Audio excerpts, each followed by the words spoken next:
Yo, what is up guys? Delboy here, aka Blue Collar Sports TV. Hopefully you guys are doing well. If you're new here, smash that like, hit subscribe, all of that good stuff. So this is just a quick prediction and preview for George Kambosos versus Devin Haney. Of course this fight goes down on the 5th of June, which is actually a Sunday. Takes place in Melbourne, Australia. And obviously this fight is for all of the marbles at lightweight. Now, it's a fight in which I am looking forward to. I certainly believe that this is the biggest test of Devin Haney's career so far. Obviously, prior to this, Devin Haney's best opponents were, a blown-up Jojo Diaz, who was coming up from super featherweight, and aside from that, an old Jorge Linares. So I would certainly say Kambosos is a better lightweight than those two guys, so it's a step up for Devin Haney. But as for George Kambosos, it's an opportunity for him to prove that he's not a one-hit wonder. Yes, he shocked the world when he beat Teofimo Lopez, and, there were certain aspects of that performance in which I was really impressed with. His tenaciousness, his heart, the durability, the toughness, and even certain things technically. I felt he did a great job of countering Teofimo. Felt he did a great job with his lead hand control in that fight. There were certain aspects of that performance in which I was impressed with, but at the same time, I'm pretty certain. I'm certain in my opinion that Teofimo Lopez was not at his best for whatever reason. I know I've seen Teofimo fight basically since day one in the pros, and to me, Teofimo Lopez wasn't at his optimum best, in my opinion. But, George Kambosos has a chance to prove that he's not a one-hit wonder and he truly is at this level. So that's going to be interesting as well. It's a step up for Devin Haney, and as for Kambosos, it's the chance to really solidify himself in the sport, How many times have we seen a guy get a great win but never truly build on it and never have success after that? It's happened numerous times previously. So we'll see how that goes. But it's a fight in which I'm looking forward to it. The closer it's got, the more I've been looking forward to it. Let's briefly break down the tale of the tape. And we shall start with the champion, which is only right, in George Kambosos Jr. He has a perfect record of 20-0, 10 of his 20 wins coming by way of knockout. Devin Haney has a perfect record of 27-0, 15 of his 27 wins coming by way of knockout. George Kambosos Jr., he is listed as 5'9.5" with a 68-inch reach, whereas Devin Haney is listed as 5'8" with a 71-inch reach. So according to the stats, Kambosos has 1.5 inches in height on Devin Haney, but Haney does have a 3-inch reach advantage. And to be honest, I don't buy that Devin Haney is only 5'8". To me, he looks a bit taller. And quite frankly, Devin Haney, he's just a thicker guy. He's a bigger lightweight. Yeah, I mean, according to this, Kambosos is a bit taller. Not sure whether I believe that. But to me, Devin Haney is certainly the bigger lightweight, and he's clearly got the longer arms. He's got an advantage in reach, and I think that's going to be a big factor in this fight. But nevertheless, let's move on. Both of these guys are orthodox fighters. George Kambosos is 28 years old, whereas Devin Haney is 23 years old. So yeah, that is the tale of a tape. Now, in a short while, I will get to what I believe each guy should do to win this fight. And at the end of the video, I will make my final prediction. But before I do that, I wanted to talk about a couple of narratives leading into this fight. Now, I've seen a lot of people comment on my channel who are picking George Kambosos in this fight. And I've seen a lot of people state that Kambosos' power will be the difference maker here. Now, I've gone back since the Teofimo fight. I have gone back and watched a couple more George Kambosos fights. I'd already seen the Lee Selby fight and obviously the Teofimo fight. I'm not sure where this confidence comes from in regards to people saying that George's power is going to be a big factor in this fight. I'm not sure where that confidence is coming from. George Kambosos, cool. He hits hard enough. He can buzz you. He can make you uncomfortable. but I don't believe he's got the power to knock out a top lightweight, especially a lightweight as big as Devin Haney. I mean, go back to the Lee Selby fight, for example. Yeah, he hurt Lee Selby, but never close to knocking him out. A guy who was a blown-up featherweight, by the way. Now, take that same version of Lee Selby. A year or so later, he goes to Argentina to fight an unknown guy in Gustavo Lemos, who's a good prospect, by the way. And he gets squashed in that fight. Gustavo Lemos is a big puncher, and he treated Lee Selby accordingly. I think he knocked him out in 4 or 5 rounds. You know, if you're a lightweight with serious power, you're going to get rid of a blown-up featherweight like Lee Selby who can't punch, who can't keep you off him. I know Gustavo Lemos is a different sort of fighter to George Kambosos, but essentially both guys do apply pressure. But, you know, it's clear that someone like Lemos is actually heavy-handed and his power is somewhat significant. Also, you know, go back to that Teofimo fight. Yeah, cool. George, he dropped Teo and dropped him good. But look at how Teo was fighting in that bout. He was, in that first round, I've never seen anything like it. The guy was swinging like a madman, squaring up, chin in the air, no defense, and George happened to time him. You know, and if you fight like that, taking those sort of risks, you don't have to, you know, you don't have to be a big puncher to put someone like that down if they're taking that sort of risk. And yeah, that's exactly what George did. He timed him well on the button and dropped him. But I don't think it was due to necessarily George being a massive puncher. Just that Teo fought a dumb fight. At the end of the day, who has George knocked out to really give them the belief that his power will be a significant difference maker in this fight? I'm not sure where this narrative has come from. I mean, couldn't get rid of an ancient Mickey Bay. You know, the same Mickey Bay who in his prime got knocked out by John Molina Jr. I'm not convinced where this power narrative comes from, I have to be honest. And the second narrative, it's not a prevailing narrative, but I've seen it said by a few people. The fact that this fight is in Australia will go against Devin Haney. Again, I'm not convinced by that. At the end of the day, who is this fight being promoted by? Who is it being financed by? It's Top Rank. And obviously recently Top Rank signed Devin Haney to some sort of deal. I think it was a free fight deal. So they're financing this fight. They've recently signed Devin Haney. They're not going to let him go out there with no protection whatsoever. You'd be naive to believe that, in my opinion. He'll be taken care of in Australia. Maybe not to the extent as in America, maybe, but he will certainly be looked out for. So the narrative that Haney could get robbed, I can't really see it, given who is promoting this fight and where the money is coming from, because ultimately that is the most important thing. So yeah, let's now briefly break down what I believe each guy should do to win this fight. And I guess I'll start with the challenger in Devin Haney. Now, we all know Devin Haney's style primarily.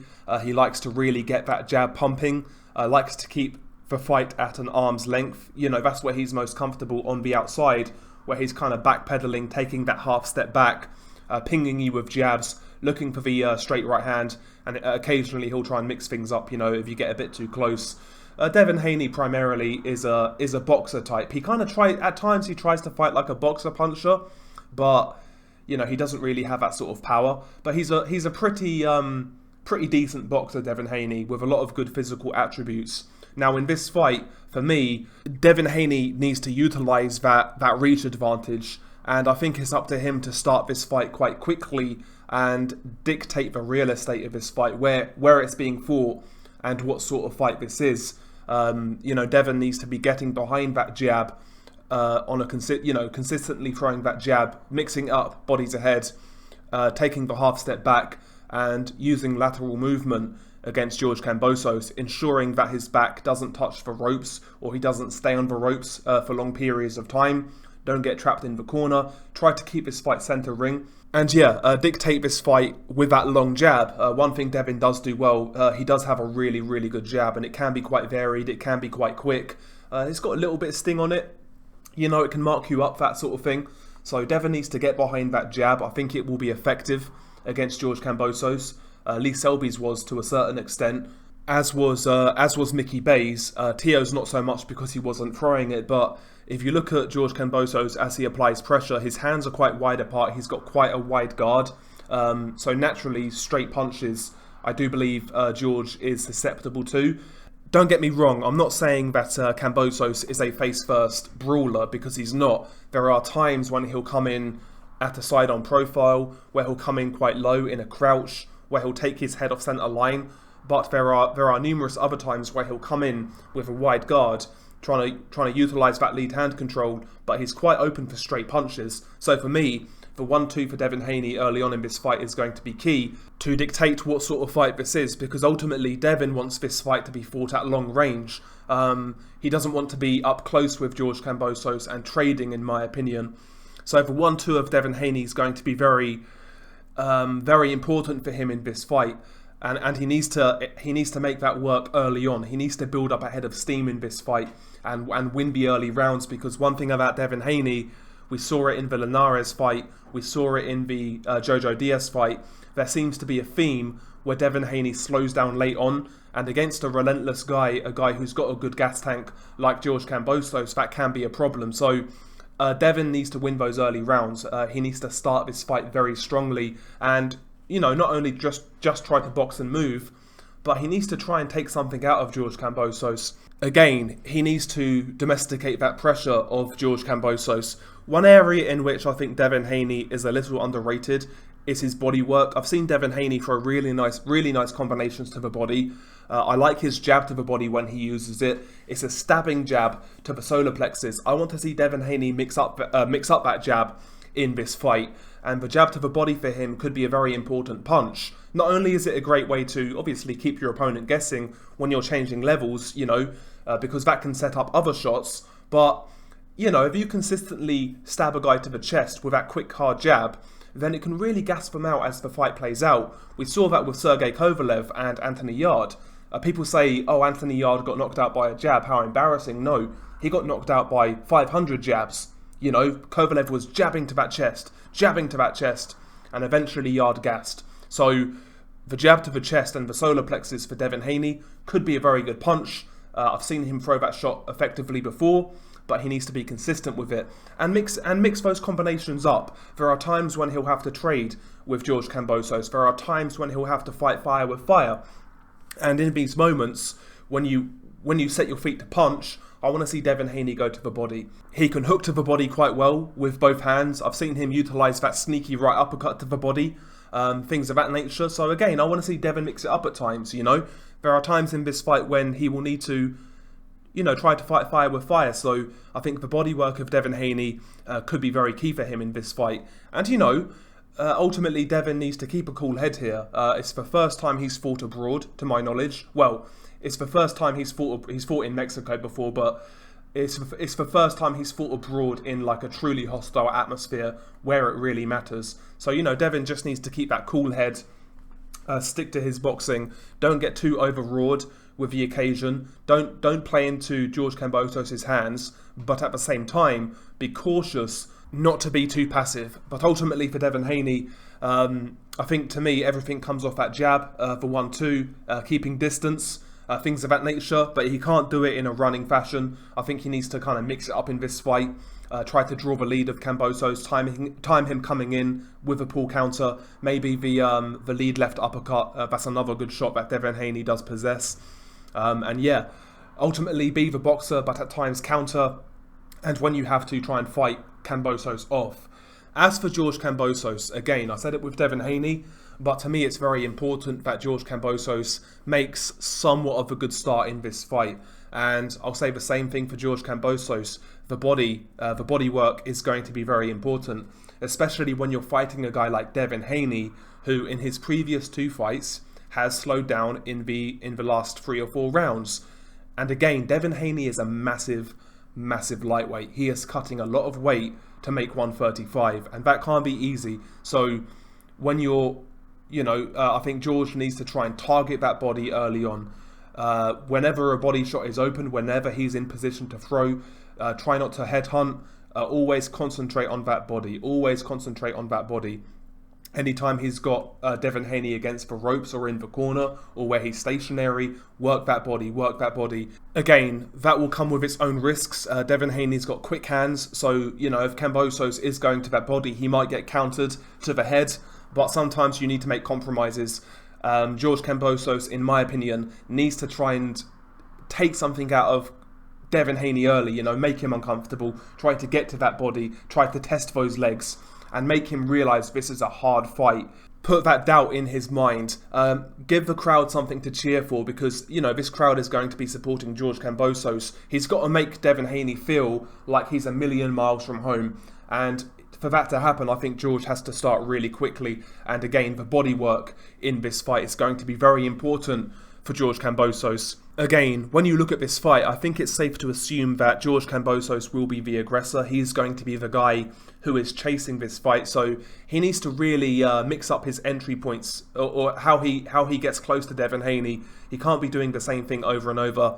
He can't afford to be following Devin Haney around the ring or anything like that. One good thing about Kambosos, he does switch things up as he's applying pressure. I like how he kind of he'll try and distract you with his lead hand, try to neutralise your lead hand and take your jab away, and he'll try and quickly close the distance so that he can work. I like how he'll come forwards, he'll throw feints, he'll feint with his shoulders, his hands, and he'll try and draw the lead, and then he'll counter while he's on the front foot. He needs to be doing all of this against Devin Haney, who is a fleet-footed guy. He can't afford to be one-paced and doing the same thing over and over and over, just following Devin Haney around. George Kambosos needs to constantly give Devin Haney different looks as he's applying that pressure.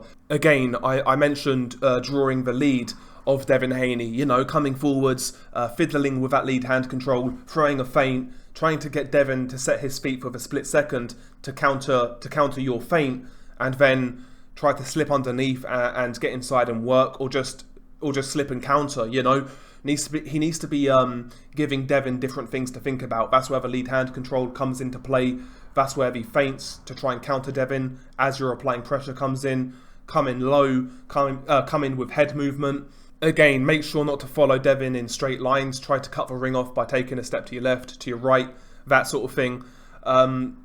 We know how George has to fight this fight. He's going to be the pressure fighter. He's the smaller lightweight.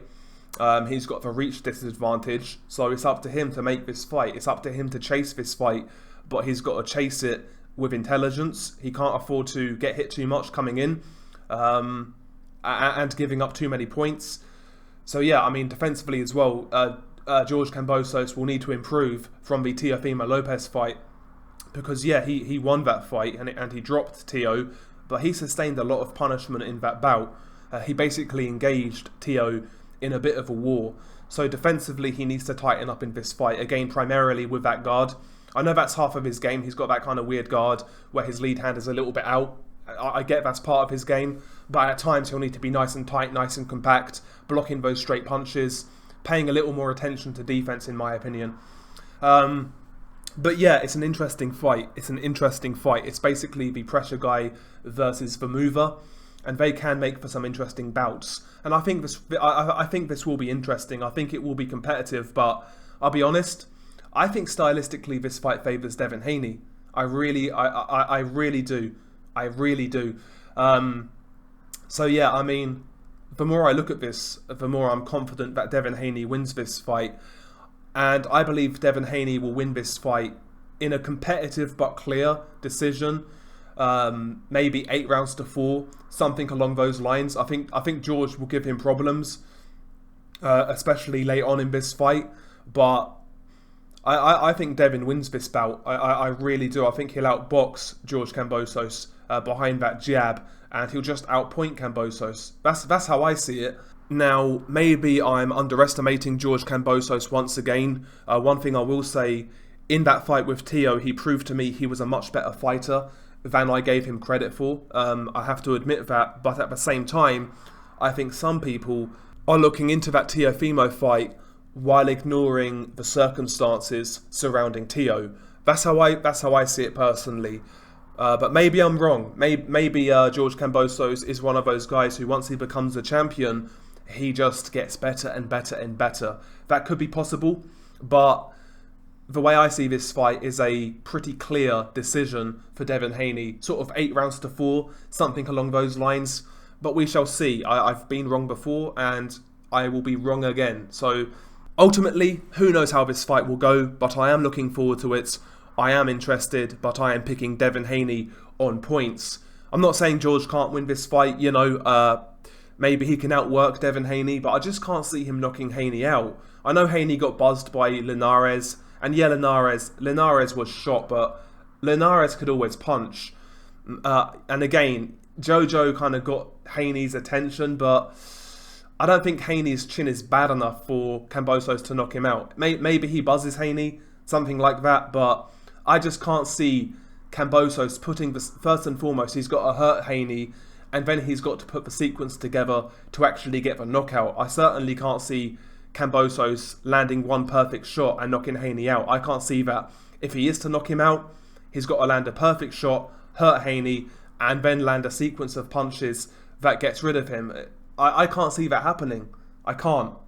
So yeah, that's how I see it. But how do you guys feel? Who are you picking to win this fight? I see a lot of guys picking Kambosos. I mean, if you could start betting, that would be much appreciated, because I'll take Haney if the odds were better. But anyway, share your thoughts below. Been your guy, Delboy. Peace.